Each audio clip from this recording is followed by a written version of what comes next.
Problem ये आ रही है सर, बच्चा 25 साल का है अभी, 23-24 में उसने अपनी डिग्री ख़त्म की है, अभी उसको 6 से 8 महीने हुए हैं जस्ट अपने स्किल्स की तरफ फोकस करते हुए जो उसको अर्न करके देंगे। उसके बाद बच्चा जब लेफ़्ट देखता है, राइट देखता है, आगे देखता है, पीछे देखता है, उसको $1 की रेस, पाउंड की रेस, पैसे की रेस नज़र आती है। अब बच्चे को अच्छा वो ये नहीं देख रहा, कामयाब तो देख रहा है कि अच्छा यहाँ भी डॉलर, यहाँ भी डॉलर, यहाँ भी पाउंड, वो ये नहीं देख रहा कि इसको अरसा कितना लगा है। 6 महीने के अंदर उस पर उसकी वालदा का भी प्रेशर, वालिद का भी प्रेशर, बहन भाइयों का प्रेशर, दोस्तों का प्रेशर, सोसाइटी का प्रेशर, हर तरफ से प्रेशर। तू कमा नहीं रहा, 25 साल का हो गया लेते कि तू कमा नहीं रहा। जब उसको इस रेस में डाला जाता है ना सर, डॉक्टर साहब वो पता क्या करता है फिर वो मोटिवेशनल स्पीकर बन जाता है, फिर वो ट्रेनर बन जाता है। अब एक 25 साल का बच्चा is giving you a motivational lecture कि हाउ टू अर्न $1 मिलियन, जबकि उसने मिलियन के स्पेलिंग भी नहीं अभी सीखे सही तरह, उसको ये भी नहीं पता $1 मिलियन पाकिस्तान रुपीज़ में बनता कितना है।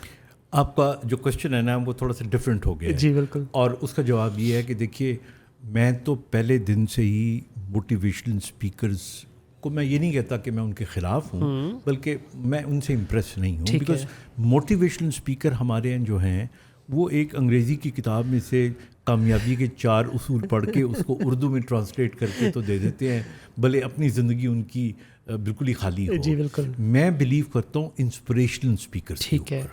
और इंस्पिरेशनल स्पीकर वो होता है कि जिसने ज़िंदगी में पहले कुछ करके दिखाया हुआ होता है। बिल्कुल सही है।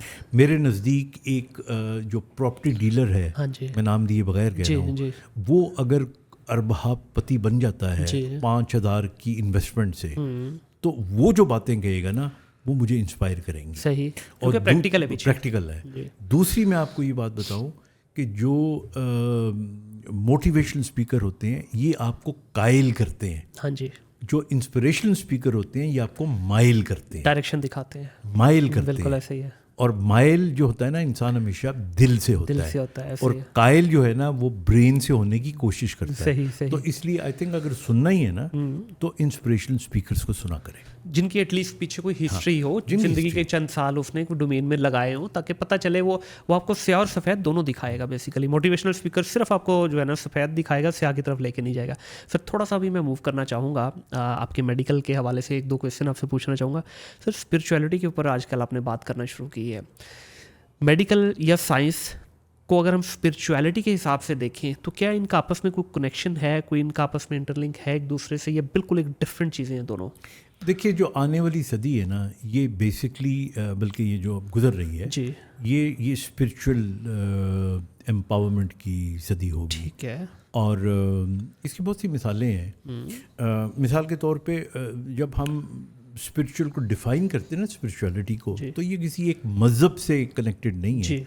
हर मज़हब के अंदर स्पिरिचुअलिटी होती है। स्पिरिचुअलिटी का मतलब ये होता है कि आपका कनेक्शन इस कायनात के साथ, इस कायनात के बनाने वाले के साथ कितना गहरा है। ठीक है। और वो चीज़ें जो सिंपल मैथमेटिक्स में समझ में नहीं आती ना, यानी 2+2 को तो हम 4 कहते हैं ना, लेकिन जब आप स्पिरिचुअलिटी की ज़ुबान में देखते हैं तो ये बाज़ औक़ात 4 नहीं होता बल्कि 400 भी हो सकता है। बिल्कुल ठीक है। इसी तरह मैं हमेशा कहता हूँ, आप लोगों को देखें, एक ही शख्स एक कारोबार कर रहा होता है और उस जैसे 12-13 और लोगों कारोबार कर रहे होते हैं, एक का बहुत चमक जाता है। जी ऐसे ही है, बिल्कुल नहीं? हाँ जी, ऐसे ही बरकत आ जाती है जी। इसी तरह मैं कई लोगों को देखता हूँ कि एक जितनी तनख्वाह होती है और उनमें से कुछ ऐसे लोग होते हैं कि जो बहुत हर आसानी के साथ ज़िंदगी गुजार रहे होते हैं। जी ऐसे ही है। उनके पैसे ही ख़त्म नहीं होते। हाँ। ये वो पहलू है कि जो स्पिरिचुअलिटी का पहलू है। ठीक है।